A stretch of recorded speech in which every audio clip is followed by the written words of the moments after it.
Luke chapter 10, a parable of the Good Samaritan.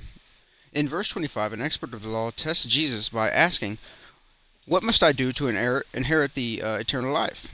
Jesus asks, "What is in the law?" and if he has read it. The expert says, "The Jewish Shema, love the Lord your God with all your heart, all your mind, and all your strength, and love your neighbor as yourself." This sums up the entire law, the Ten Commandments. Jesus says he is correct. Do this and you will live. The man asks, though, "Who is my neighbor?"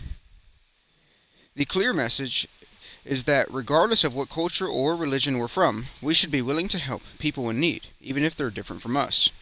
The parable of the Good Samaritan can be viewed as a story about using our material success to help others. The main character of the parable spends his money on a stranger without any obligation to do so.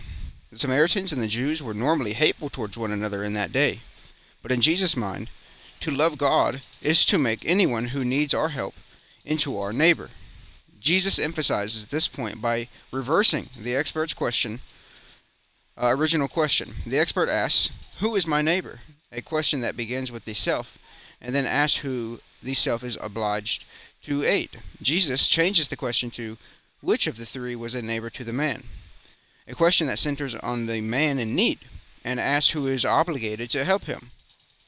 If we begin by our thinking of the person in need rather than ourselves, does that give us a different perspective on whether God calls us to help?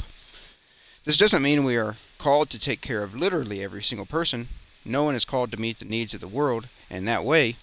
It is beyond our ability. But when we cross paths with someone who is in need, we can help and give with the goodness of our hearts.